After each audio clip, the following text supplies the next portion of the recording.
the cold shiver. The familiar hum of pre-show anticipation vibrated through Dean's fingertips as he adjusted the mic stand. Tonight wasn't just another gig at the Blue Note, it was the gig. The room buzzed with an electric energy, a sold-out crowd eager for the unique blend of jazz and soul that only he could deliver. Usually this feeling was pure exhilaration, a rush of creative adrenaline. Tonight, however, it was tinged with something colder, a subtle dissonance beneath the melody of excitement. He ran a hand over his freshly pressed suit, the crisp fabric doing little to quell the unsettling tremor in his gut. He took a deep breath, the scent of stale beer and expensive perfume filling his lungs, and stepped onto the stage. The spotlights flared, momentarily blinding him before settling into a warm amber glow. His gaze swept across the packed tables, searching for friendly faces, for the comforting nods of regulars. That's when he saw him. Front and centre, at the prime table usually reserved for the most ardent fans, or the club owners' VIPs, sat Mr. Silas Blackwood. Mr. Big. The man was a stark silhouette against the backdrop of glittering chandeliers, his presence an immediate oppressive weight. He sat perfectly still, hands clasped, a faint, almost imperceptible smirk playing on his lips. There was no entourage, no overt display of power, just the man himself, a silent declaration of ownership over the space, over the very air Dean breathed. A collective hush fell over the room as Dean's eyes locked with Blackwood's. The air crackled, thick with unspoken history and palpable threat. Mr. Big didn't move. Didn't acknowledge Dean with anything more than that unsettling half-smile. His eyes, dark and unreadable, seemed to bore into Dean's soul, stripping away the performer's bravado, leaving him exposed. Dean's fingers, poised over the piano keys, faltered for a fraction of a second. He could feel the eyes of the entire room on him now, sensing the sudden shift in atmosphere. The usual easy rapport he had with his audience was gone, replaced by a nervous tension that coiled in his stomach. He tried to shake it off, to dismiss Blackwood's presence as a coincidence, a powerful man simply enjoying a night out. But the rationalizations felt hollow, thin excuses against the undeniable truth of Blackwood's predatory gaze. A cold shiver, unrelated to the air conditioning or the stage lights, snaked its way down Dean's spine. It was a premonition, a visceral warning that tonight was not just about music. Tonight, the performance was a prelude to something far more dangerous, a dance with the devil who had decided to grace his stage. He swallowed hard, forcing his fingers back to the keys. The first notes of his opening number, usually a bright, hopeful melody, emerged with an unexpected, haunting edge. The show, he knew, had just begun. Lily's Trouble. A sharp metallic clatter, usually Lily's signature entrance, echoed through the small apartment. This time, however, it was followed by a ragged sob. Dean found her hunched in the worn armchair, a crumpled envelope clutched in her shaking hand. Her vibrant auburn hair, typically a riot of curls, lay dishevelled, framing eyes red-rimmed and swollen, a stark contrast to their usual infectious sparkle. "Lily? What is it?" Dean's voice remained steady, though a cold dread began to twist in his gut. He knelt beside her, gently taking the stiff, thick envelope. It bore a menacing, stylized skull stamp. Inside, precisely typed words spelled an ultimatum, a sum far beyond Lily's grasp, due in 3 days, or unpleasant consequences would unfold. The sender, chillingly, was the collector. Finally Lily spoke, her voice a reedy whisper. I made a terrible investment, Dean. A friend of a friend promised a sure thing, a quick path to art school savings, but it was a scam, and now they claim I owe them even more than I put in. Dean's gaze swept the document, his jaw tightening. Who are these people, Lily? This isn't a bank. This isn't even a legitimate loan shark.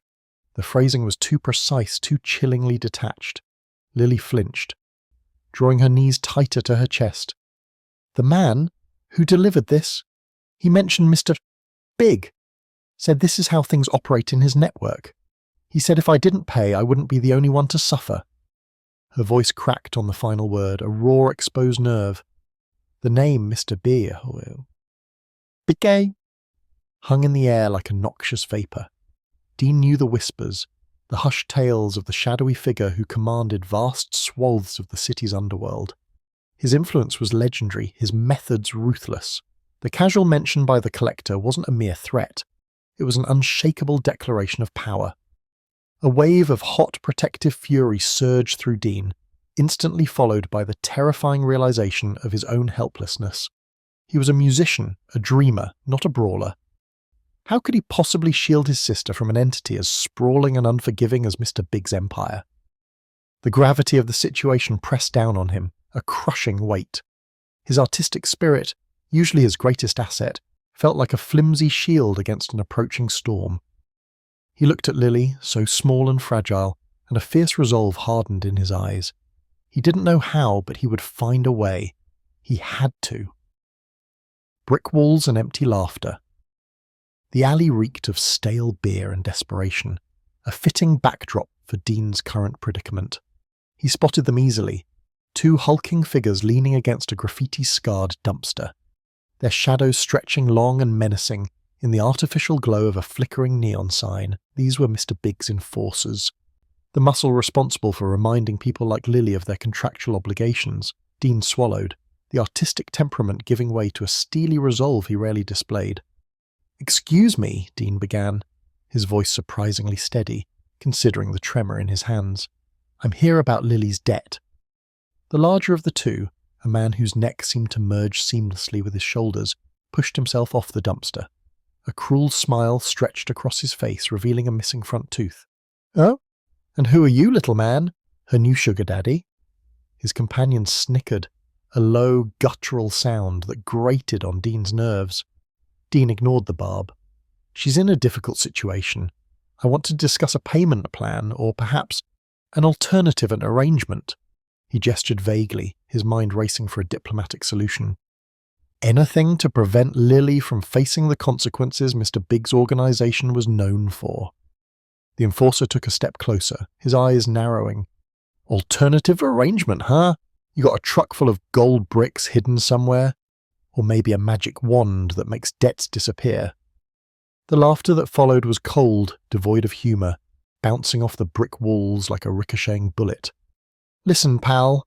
Lily borrowed the money. Lily pays it back. Or things get unpleasant for Lily." Dean's jaw tightened. "She can't pay it. Not right now. I'm offering to help her." The enforcer's grin widened, more predatory now. "That's real sweet of you. But Mr. Big ain't running a charity. He's running a business. And business is business." He leaned in, his breath hot and stale. "Tell Lily to come up with the cash, or tell her to start looking for a new kneecap." The second enforcer, who had been silent until now, produced a small glinting blade from his pocket, idly tracing patterns on the grimy brick. The message was clear. Dean felt a surge of impotent fury, his carefully constructed plan crumbling into dust. He was powerless. These men weren't interested in reason, only in results, delivered with brute force. Defeated, Dean turned and walked away, the taunting laughter of the enforcers echoing in his ears. The alley, once merely smelly, now felt suffocating. He had faced brick walls before, but never one so impervious, so utterly indifferent to human suffering. The city lights, usually a source of inspiration, now seemed to mock his helplessness, casting long, distorted shadows that mirrored the twisted knots of frustration and anger in his gut. Lily's face, etched with worry, flashed before his eyes. He had failed, and the weight of that failure felt heavier than any musical score, the unreachable empire.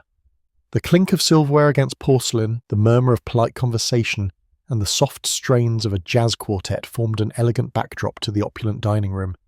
Dean, tucked away at a discreet table near a sprawling potted palm, nursed a glass of sparkling water, his gaze fixed on the room's undeniable focal point. Mr. Silas Blackwood, Mr. Big to anyone who mattered, occupied a corner booth, an island of stark authority in a sea of understated luxury. He wasn't overtly ostentatious. No flashy jewelry, no booming laughter. Instead, his power radiated from his stillness, from the way the space around him seemed to hum with an unspoken tension. Two men, built like granite statues in tailored suits, flanked his booth, their eyes sweeping the room in slow, deliberate arcs. A third stood a few feet back near a service door, his posture rigid. Dean had seen security details before, but this was different. These weren't just bodyguards. They were an extension of Blackwood's will, a somewhat unbreachable perimeter. A waiter, an older man with impeccably coiffed silver hair, approached Blackwood's table. Dean watched as the man, usually unflappable, stammered slightly when presenting a dish. Blackwood offered no discernible reaction, merely a slight inclination of his head, and the waiter retreated as if escaping a near-fatal encounter. It was a subtle display, but potent. Fear wasn't coerced. It was simply a natural byproduct of Blackwood's presence. Dean felt a knot tighten in his stomach. He'd come here, foolishly perhaps, with a sliver of hope that he might gauge the man, find an opening for negotiation, a sliver of humanity to appeal to. But witnessing Blackwood like this, encased in his impenetrable aura of control and intimidation, extinguished that hope like a snuffed candle. The man wasn't just a criminal, he was an institution, a self-contained empire. Attempting a direct conversation would be an exercise in futility, akin to shouting at a mountain. Blackwood wouldn't hear, wouldn't care, wouldn't acknowledge. Dean understood then, with a chilling certainty, that the rules of engagement with such a man were not those of reason or plea. This wasn't a negotiation he could win with words or art. It was a game played on an entirely different field, one where his usual strengths were rendered utterly useless. He finished his water, the ice clinking loudly in the sudden silence of his realization, and stood to leave. The solution, whatever it was, wouldn't be found here. A broken guitar. The crisp morning air, usually a welcome invigorant, felt heavy, almost suffocating, as Dean pushed open his front door to retrieve the newspaper. He hadn't slept well, the echo of Lily's strained voice still rattling in his mind. His gaze fell upon a small, neatly folded piece of paper tucked under the mat. Curiosity, laced with a premonition of unease, made him pick it up.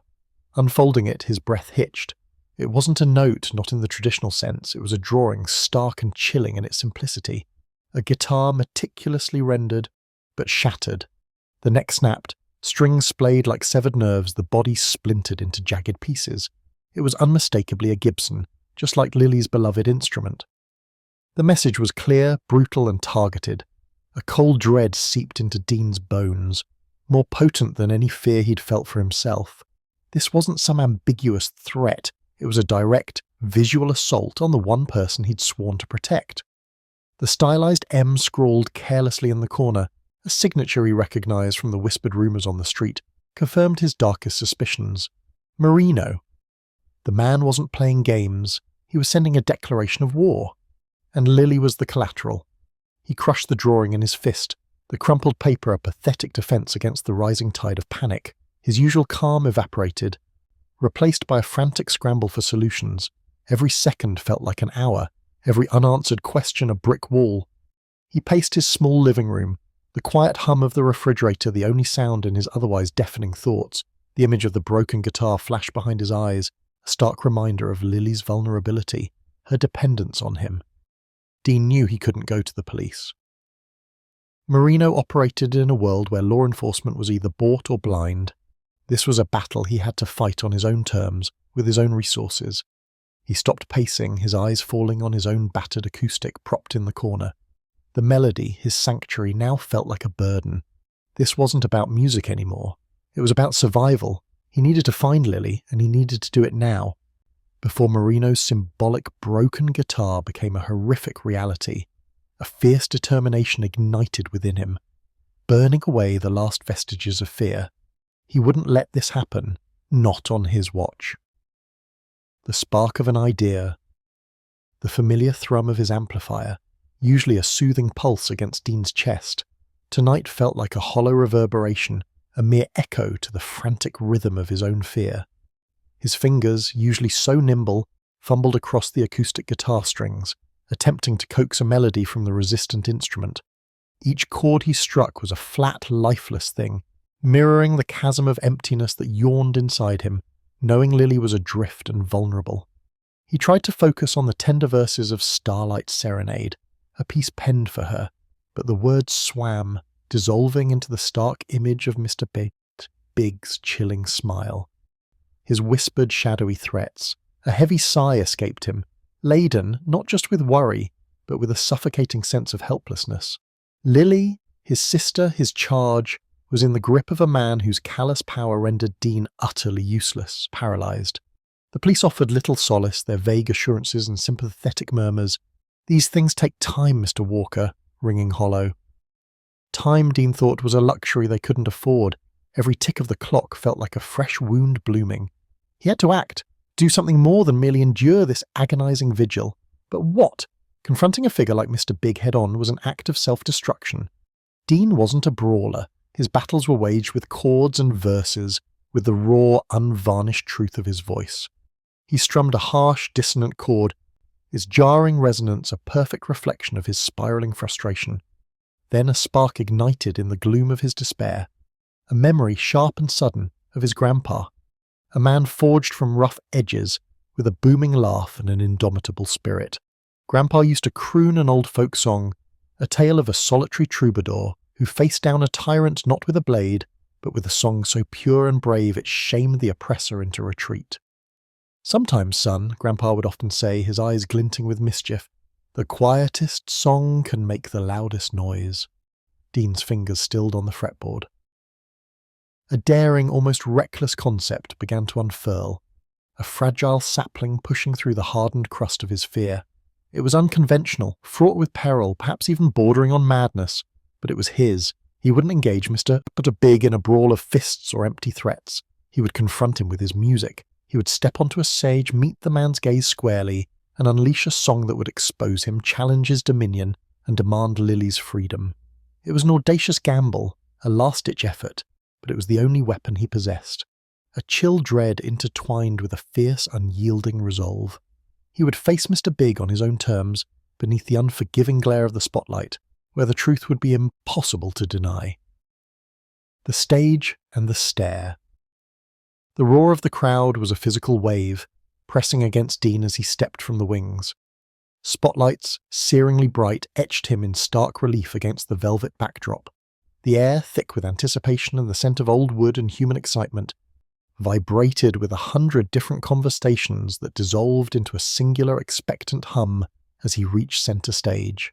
He raised a hand, a silent acknowledgement, and the cheers swelled once more, a tidal wave of adulation. He barely registered. His focus was a laser, cutting through the dazzling glare and the sea of faces, and then he saw him. Mr. Big sat in the front row, precisely as Dean had known he would. Impeccably tailored, his silver hair catching the stage lights. He was an island of stillness amidst the undulating energy of the crowd.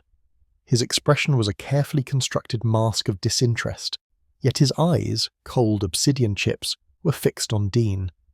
There was no warmth, no flicker of curiosity, only an unnerving proprietary assessment. A shiver, not of fear but of cold resolve, traced Dean's spine. This was it.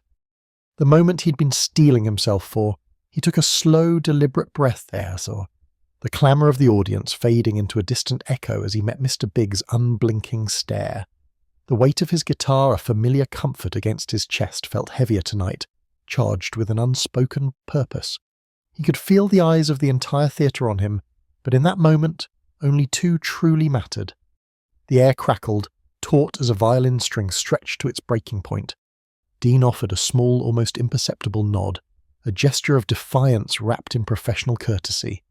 He saw the almost imperceptible tightening around Mr. Big's mouth, a silent acknowledgement of the challenge.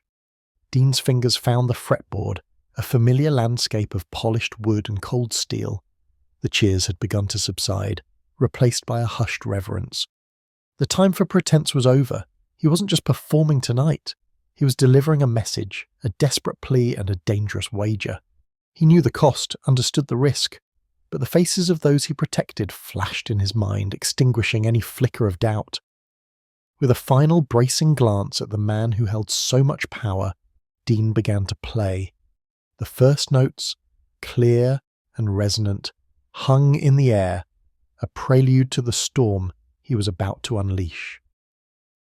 The song's true words. The spotlight found Dean, a solitary figure against the velvet backdrop. He adjusted the microphone, a small smile playing on his lips as he surveyed the expectant faces. A hush fell over the room, the clinking of glasses and murmur of conversations fading into oblivion.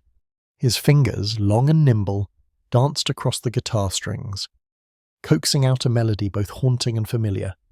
It was an old folk tune, one that spoke of lost love and enduring hope, and the audience leaned in, captivated by the raw emotion in his voice. He sang the first verse, his eyes closed, lost in the music. The rich baritone filled the room, weaving a spell around those gathered. Mr. Big, seated at his usual table, a half-empty glass of amber liquid before him, watched with an unreadable expression. His posture was relaxed, a picture of a man at ease, yet his gaze never wavered from Dean. As Dean opened his eyes for the second verse, his gaze locked onto Mr. Big. The melody remained, a gentle current carrying the weight of his words, but the lyrics began to shift. The sweet lament of lost love transmuted into something sharper, a direct challenge veiled beneath poetic imagery. "They say the king sits high on a throne of stolen gold," Dean sang, his voice gaining a subtle edge, "and his power flows like poison, a story often told." A ripple went through the crowd, heads tilted, confused whispers began to stir. Mr. Big's relaxed posture stiffened, his eyes narrowing almost imperceptibly. His men, arrayed around his table, subtly shifted, their hands hovering near their jackets. Dean's voice, clear and unwavering, cut through the rising tension. "But a crown of fear is fragile, built on sand, it won't endure, and the whispers of the people will wash it from the shore." His eyes, usually warm and inviting, now held a steely glint, fixed solely on the crime lord. The room was utterly silent now, every eye fixed on Dean, then flickering to Mr. Big. The gentle hum of the air conditioning was the only sound. A gasp escaped someone near the back, quickly stifled. Mr. Big's composure, usually as unyielding as granite, began to crack. A vein throbbed in his temple, and his jaw, tight and rigid, worked almost imperceptibly. His surprise morphed into something colder, a predatory anger simmering beneath the surface. His knuckles, white against the dark wood of the table, betrayed the fury he usually kept so carefully concealed. Dean, undeterred, drummed the final chords, the melody a fading echo of defiance. "The truth, like a river, will carve its own deep way, and silence, my dear king, will meet its reckoning day." He let the last note hang in the air, a shimmering challenge before lowering his guitar. The spotlight remained on him, illuminating the stunned silence of the room and the simmering fury in Mr. Big's eyes. A different kind of victory. The final chord of Dean's impromptu ballad hung in the air, a melancholic echo against the hushed reverence of the room. His fingers, still poised over the fretboard, trembled slightly, not from fear, but from the raw vulnerability he'd poured into every note. The last words, a stark plea for compassion, for understanding beyond the ledger, seemed to reverberate in the very foundations of the speakeasy. A profound silence descended, thick and heavy, broken only by the distant clink of ice in a forgotten glass. Then a single clap, sharp and distinct, cut through the quiet. It came from Mr. Big's table. Silas Blackwood, his face a mask of inscrutable calm, slowly rose to his feet. His gaze, usually cold and assessing, held an unreadable quality as it locked onto Dean. For a terrifying moment, Dean braced himself for the inevitable wrath, the calculated cruelty he'd heard whispered about. But Mr. Big merely nodded, a slight, almost imperceptible dip of his chin. Without a word, he turned, his tailored coat rustling softly, and strode towards the exit. His men, a phalanx of shadows, followed in silent procession, leaving behind a bewildered audience and a lingering scent of expensive cigar smoke. The door clicked shut, and the spell was broken. A collective exhale swept through the room, followed by a hesitant, then burgeoning wave of applause. Dean, still clutching his guitar, felt a strange mix of exhaustion and exhilaration. He had faced the Leviathan, and for now he had lived. The next morning, the weak dawn light filtering through his apartment window felt almost too bright. Dean found an envelope tucked under his door. His heart pounded as he tore it open. Inside, a single crisp bank statement. Lily's outstanding debt to the Blackwood Syndicate was marked, "Paid in full." Nestled amongst the papers was a small folded note, written in an elegant, almost old-fashioned script. "A melody well played," it read, "reveals the true nature of the player Consider this a reciprocal gesture. The music, Mr. Walker, plays on." Dean stared at the words, a slow, disbelieving smile spreading across his face. He rushed to Lily's apartment, the note clutched in his hand. She opened the door, her eyes still heavy with sleep, and then widened in shock as he pulled her into a fierce embrace. He pressed the bank statement into her hand, watching as her face transformed from confusion to dawning comprehension, then to overwhelming relief. Tears, silent and swift, streamed down her cheeks. You did it," she whispered, her voice choked with emotion. "You actually did it." Dean held her tighter, burying his face in her hair. The immense gamble, the reckless, audacious act of busting out a song to a crime boss had paid off. The music indeed played on.